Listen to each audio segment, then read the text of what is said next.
Authors Over 50, Writing in Life's Sweetest Third. Authors Over 50's weekly podcast celebrates writers and their journeys to publication. Writing after 50 is a whole story on its own, so let's skip to life's sweetest third and talk with authors about their journey from pen to publish. Welcome, I'm Julia Daly, your host, and I invite you to listen to interviews with writers who've achieved their goal of publishing a book just later in life. We've seen award lists for under 30 or under 40, but I've yet to see lists for those who've achieved a significant milestone of their own, launching a new career and publishing their first book after the age of 50. We will hear about these authors' inspirations, struggles, strategies, and the smell of that first book. These writers' journeys inspire me because I'm one of them. My guest today is a docent at the Moravian Museum in Bethlehem, Pennsylvania, a dedicated Francophile, and a bookmark collector. When she first learned about a possible romantic relationship between a Marquis and a Moravian Single Sister, she knew she had found the story she was meant to tell. When she's not at home, she's off traveling the world with her husband, 70 countries and counting, exploring other cultures, and of course, searching for bookmarks. Welcome to Authors Over 50, Anne Supsic. Julia, thank you very much. I'm really pleased to be here. And our opening question on Authors Over 50 is always, so what took you so long to write your first book? And that is a great question because I always wanted to be a writer. In fact, I remember in elementary school, I had written a story and my mother was called into school because they thought that I must have plagiarized it. So it was always in my mind that writing was going to be the thing that I would do. And I have a degree in English liberal arts. But then, life has a way of getting in the way. And I ended up in banking, of all things, which still seems absurd to me. I mean, there is no industry more numeric than banking. And I am not a numbers person. I am words all the way. But what happened is I became a project manager and I really loved the work. And I still did a lot of writing. Of course, it was business writing, proposals, communications, but I still felt that I was doing the writing that I loved. Later on, I tried to write a mystery, but I really wasn't happy with how that turned out. Then I attempted a memoir, but I learned very quickly that I am not the kind of person who can write about herself. So that was the end of that. And then we moved here north of Bethlehem, Pennsylvania, and we did a great deal of traveling. When we retired, we did travel around the world. As you mentioned, we've visited many countries.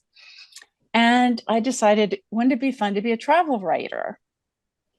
So I did that for a couple of years, which was a lot of fun. I had articles published in the Philadelphia Inquirer, in the Miami Herald, numerous online travel sites. But after a while, I felt that that was becoming kind of routine. And I still had that dream that I could write a book, a novel. And living north of Bethlehem, when I became a docent at the Moravian Museum, I became fascinated with the Moravians.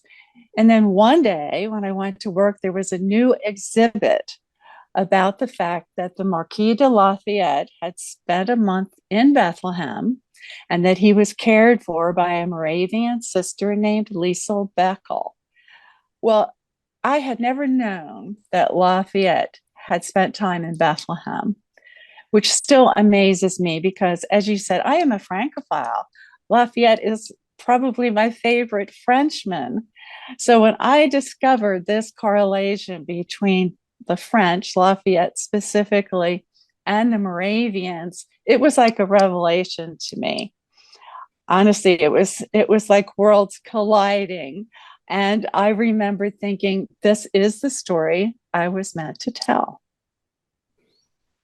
Well, I agree. That just seems too good to be true and right up your alley. Absolutely. So that's the inspiration. What about how did you determine the plot for this book? Well, the first thing I did is I went to the Moravian archives to find out, number one, if the story was true, what information I could find about Liesl Beckel. And there really was very, very little, but there was enough for me to feel comfortable that this was a true story, that this was something that I could work with. But I was concerned in the beginning that it wasn't enough for a full novel. And that's where I got the idea to do the dual storylines with one plot in the past and the other one in the present. And the other thing that allowed me to do was to write about modern day Bethlehem, which is a city that I love. So in many ways, this book is also a love letter to Bethlehem. So that's how I found my way to the two storylines, combining the historical with the present. And I tied the two together with the bookmark. And as you mentioned, I collect bookmarks. So at some point, it dawned on me that I could use the bookmark as the way to link the two heroines together. So that's exactly what I did. Well, that's very intriguing. And I do love a dual timeline. So that's very, very exciting. It's always been my favorite. Yeah. Well, once you wrote this book, how did you proceed? Did you search for an agent, decide to choose a hybrid, a small press, or did you self-publish? Well, first of all, I made the classic mistake of sending the book out to agents too early. So I had a lot of rejections, and I started to realize that I needed help. I was probably crazy to think that I could just sit down and write a book. So I ended up hiring a developmental editor, which was the best move that I ever made. In fact, I would not be here if it were not for her. We went through two pretty major revisions. The first one to fine-tune the structure. The dual timeline was a bit of a challenge, and she helped me with that. But then the second part was just to improve the writing, improve the plotting. What I loved about my editor is she never told me what to do, but she would ask questions and raise issues that would get me thinking. And then I would realize that these are areas that needed more work, and it just continued to improve the story. I still did not find an agent, which was disappointing because my original plan was for traditional publishing. But I decided that I would just go ahead and do the self-publishing, which I've been really happy with. I guess I'm a bit of a control freak, and I like the idea that I do control all the pieces. It is very challenging, and I would have to say that I did underestimate the effort initially. Writing the book was one thing, but now I am my own publicist. I'm a website designer. I'm a graphics artist. I do take comfort in the fact that I understand that an aging brain really benefits from learning new things. And I have definitely been doing that. I think that's so accurate, to try to send out so early. I did the same thing. I just thought an agent is going to just see the worth in this, even though it's a terrible, terrible manuscript. They're going to see that glimmer of hope and help me through this. But no, we sent out way too early. But I know there's a large learning curve for you for self-publishing. Did that take you long to master? It hasn't been too bad. As I said, I did underestimate it, but I just tell myself to stay calm and you can figure this out. I found some wonderful tools. I use Squarespace for my website, and Canva is an absolutely marvelous tool for all kinds of graphics. So I'm very lucky. I think we all are very lucky. There are some excellent tools out there that make it a lot easier. But I still feel I'm learning every week. I'm finding out new things. I'm just continuing to grow with this whole self-publishing process. Well, certainly we have so many options today that we never had before. And self publishing is not a dirty word anymore. A lot of people are doing that and having great success with it. Did you complete all your research before you began writing or as you went along? I did a combination. I did a great deal of research in the beginning, particularly for Lafayette, for example. Even though I knew a lot about him, I tried to delve into his life to find out as much as I could about these 30 days, which received barely a mention in a lot of cases. But luckily, we have access to his letters. So I was able to read a lot of things written in his own words, which were really important for me. But the research really continued through the whole process, because when you write historical fiction, you have to second guess everything.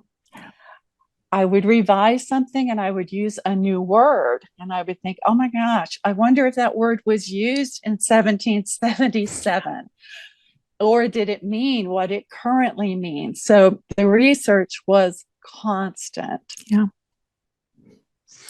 I think that's so true for anyone who's doing historical fiction. It was a lot of fun. Yeah, and it's like discovering Easter eggs when you find something, really fun and exciting. Exactly. And there's so much out there. The internet is, for this purpose, is absolutely marvelous. Can you imagine doing all that research without the internet when people had to actually go to the libraries and pull out all those books? I often think about that. Honestly, how did anybody do that? I do not know. You mentioned being the master of your fate with self-publishing. So tell us more about any challenges as far as publicity. Have you found anything that works or didn't work? Are there any specifics that you think are worth sharing?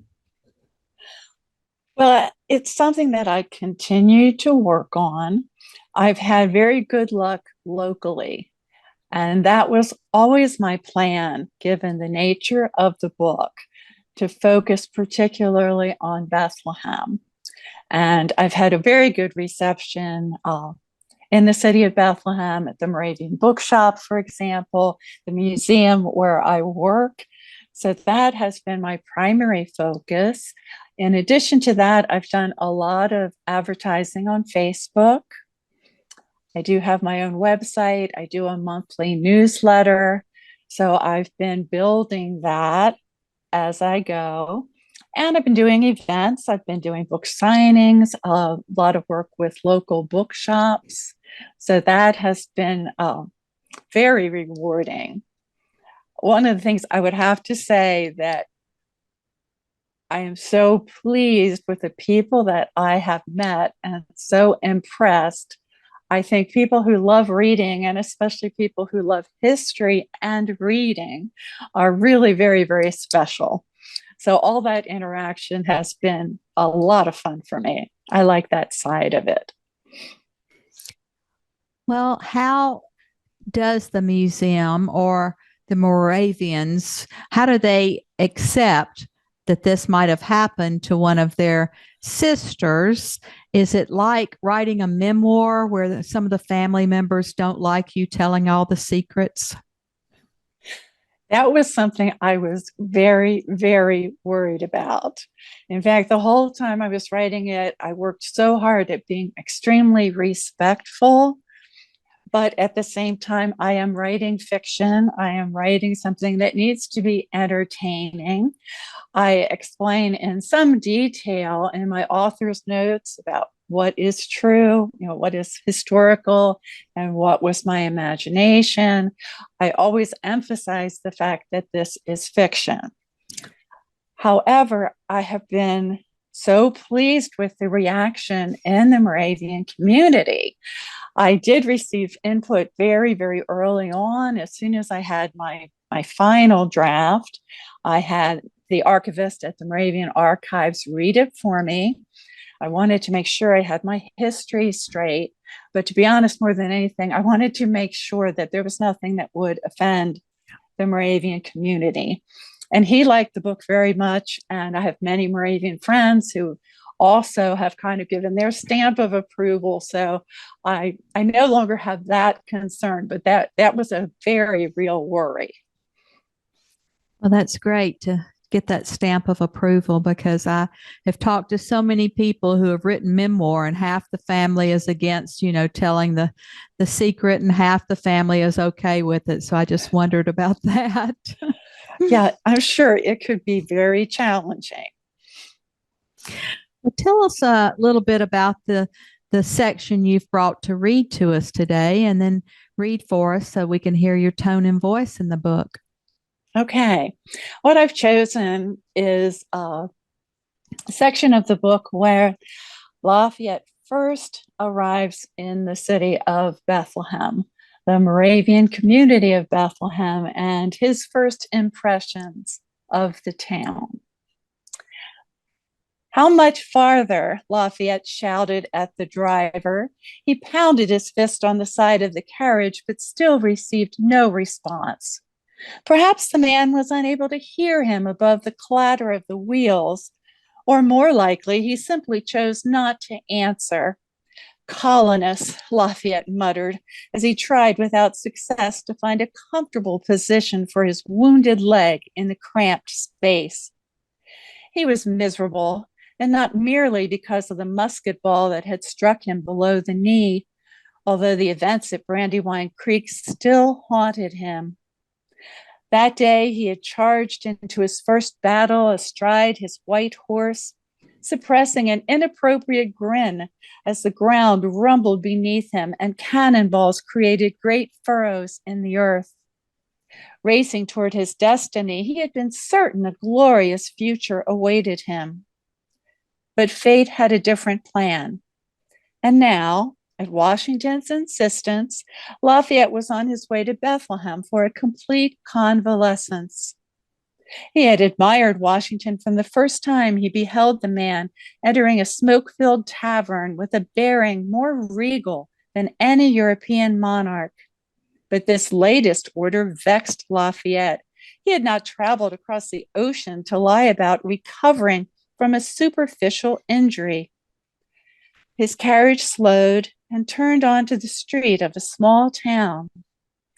The innkeeper at last night's tavern had described Bethlehem as a grim place run by religious lunatics, but Lafayette sensed only tranquility as he gazed out at immaculate multi-story houses tucked between a curving creek and well-tended cornfields and apple orchards. That just paints a beautiful picture of where you live. I mean, that's lovely. And didn't he play a significant part in Hamilton's story as well? Oh, yes. He's got a major role in the musical Hamilton, of course, which has brought a lot more interest in Lafayette. He's very significant in our history. In fact, there are many who believe that we would never have won the American Revolution without the help of Lafayette, because he was the one who really convinced the French to join the fight on our side. Such an interesting man. Absolutely. Well, do you have any other books in you? That's the question that people have been asking. And I have been kicking around ideas. I do have some thoughts on a second book that would also be located in Bethlehem, but in a later time period, in the Victorian time. So I'm thinking maybe next year, I have to see if I can work up the energy to start another project. But yeah, maybe I do have a second book in me. What do you think was the best money you've ever spent as a writer? Oh, well, certainly the editing. As I had said, the developmental editor, working with her was absolutely worthwhile. Something else that I did that I frequently think about, the beginning of this year, I attended a historical fiction conference. This was sponsored by the History Quill, and they're doing one again this year. And for anyone who might be interested, it is an absolutely wonderful conference. I learned so much, took copious notes, and have referred to my notes many, many times since then. So that was definitely worth the investment as well. That sounds right up my alley. I love conferences and writers' retreats and places I can immerse myself, into all things writing. Absolutely. We talked about families who don't support memoirs or who don't want to reveal secrets. Does your own family support your career as a writer? Oh, yes. They've been very, very helpful. My husband has been really quite extraordinary, supporting me through all the ups and downs. And as I'm sure you know, there are many highs, but also many lows. So he has been there through all of that. And I come from a family of readers. So everyone has been very supportive. A lot of family members read early drafts and helped me in various ways. So yes, my family has definitely helped me through this. Well, speaking of highs and lows, do you Google yourself or read reviews? If so, how do you deal with the good or the bad ones? I have a very bad habit of constantly looking at reviews and Googling myself. I am trying to break myself of that. I would like to maybe look once a week rather than every day. But I actually like reading the reviews. Certainly the good ones, make you feel absolutely marvelous. But the ones that have any criticisms at all, I really appreciate. I mean, I appreciate that the person took the time and the thought. And I also want to learn from any mistakes that I've made. So any review, good or bad, I think is definitely worth having and worth thinking about. Well, I definitely love the constructive criticism. I think we can learn so much for our next book from those who take the time to do that. But if somebody gives you a 1-star review because they didn't like the way the book felt in their hands, then, I don't appreciate those. Well, there are some that you just have to ignore. I mean, that's the only thing that you can do, because that is inevitable. Yes, I'm afraid so. In the world we live in, full of reviews. Well, Anne, as always, our very last question is, our writers over 50 are a unique set. Do you have any advice for writers 50 and above? Well, I guess my greatest advice is just that it is never too late. Don't ever think that you can't do this. I mean, I've self-published this book quite late in life, and I'm very proud of it. And I also feel that for those of us who are older, we bring to writing a great deal of experience. And that really is something you draw on when you write. And I'd like to think a little bit of wisdom comes with that as well. So I think writers in this age group are an exceptional lot, and I would like to see more and more people giving it a try. I totally agree. I think that this is life's sweetest third, and whether we're learning a musical instrument, writing a book, or learning to speak a second language, I think now's the time. And I ask everyone to join us on this journey. So we appreciate you being with us today and sharing your insights. And we're happy to say that you're now one of our authors over 50. Thank you so much, Julia. I really appreciate you giving me this opportunity. Thank you for joining us today. Please look for Authors Over 50 every Thursday when we will have conversations with accomplished debut novelists over the age of 50. Please subscribe and share with a friend. And check out my own publication journey after 50 at www.juliadaily, that's D-A-I-L-Y, like dailynewspaper.com. Until next time, keep reading and writing. And remember, it's never too late to fulfill a dream in life's sweetest third.